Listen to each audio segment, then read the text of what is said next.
दोस्तों, आप देख रहे हैं बाबा दर्शन न्यूज। बाबा दर्शन न्यूज से मैं एनामुल्लाह खान। राजद के राष्ट्रीय प्रवक्ता सह राज्यसभा सांसद मनोज झा ने मीडिया के सवालों पर कहा कि तेजस्वी यादव को फंसाया जा रहा है। तेजस्वी यादव पर गलत ढंग से आरोप लगाया जा रहा है कि उनके पीए ने बुक कराया था रूम। नैतिकता के आधार पर केंद्रीय मंत्री धर्मेंद्र प्रधान को इस्तीफा देना चाहिए और उच्च स्तरीय जांच कराई जानी चाहिए। क्या कुछ कहा मनोज झा ने, सुनते हैं उन्हीं की जुबानी। आज हम और मेरे साथी शक्ति जी आपके समक्ष, क्योंकि मीडिया में एक कैंपेन चलाया जा रहा है। मैं ये नहीं कह रहा हूँ आप चला रहे हैं, आपके माध्यम से चलवाया जा रहा है। देश के प्रधानमंत्री और देश के शिक्षा मंत्री 25 लाख बच्चों के गुनहगार हैं।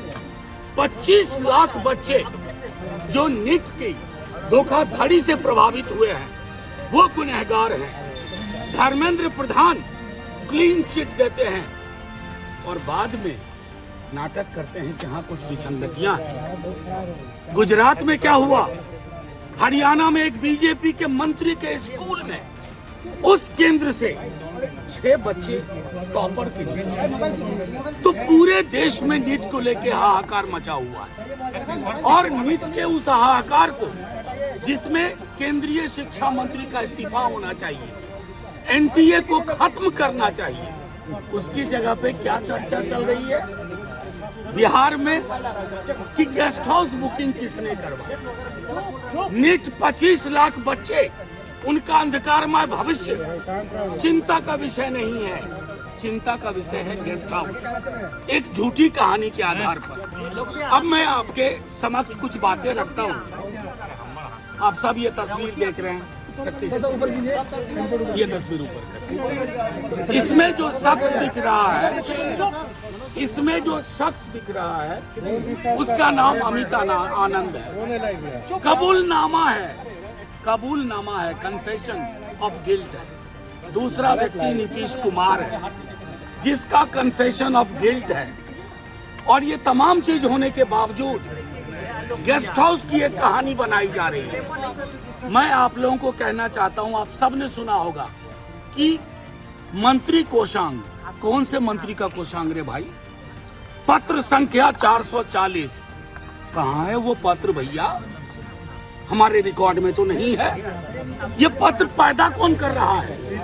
ये पत्र आ कहां से रहे हैं?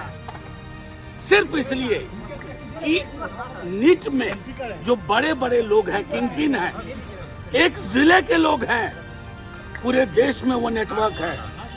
और उस नेटवर्क को बचाने के लिए आप झूठी कहानियां कर रहे हो। किस तरह की जुबान विजय सिन्हा जी बोल रहे हैं, जो खुद ही कबूल चुके हैं कि गेस्ट हाउस में उनके PS Pradeep Shrivastava room book कराते हैं। जिस व्यक्ति यादवेंदु का जिक्र होता है, उसके बारे में सुन लीजिए कुछ तथ्यात्मक चीजें।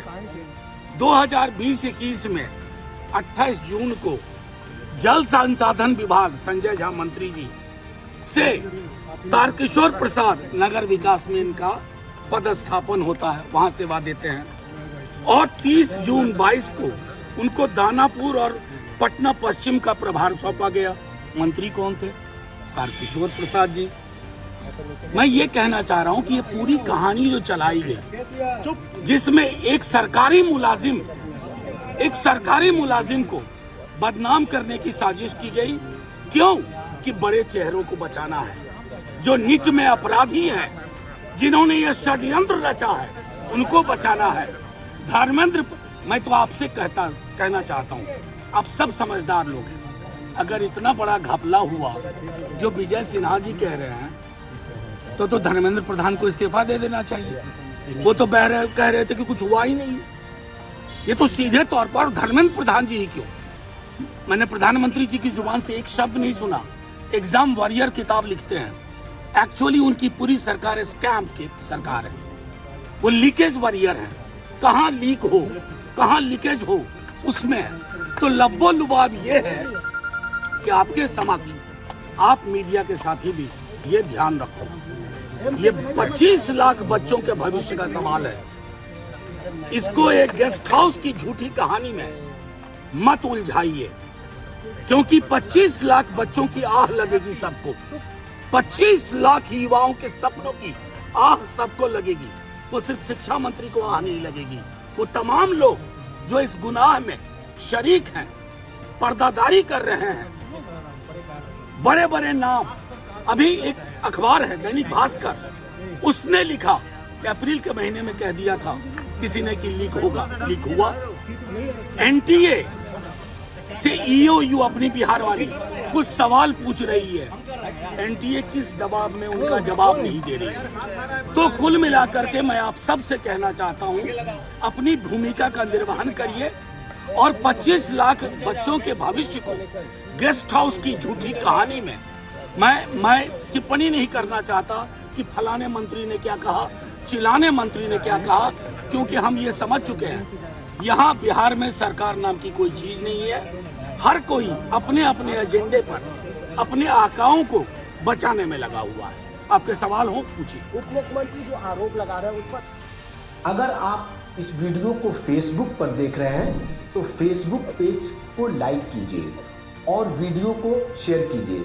अगर आप इस वीडियो को यूट्यूब पर देख रहे हैं तो यूट्यूब चैनल को सब्सक्राइब कीजिए और घंटी के आइकॉन को दबाइए।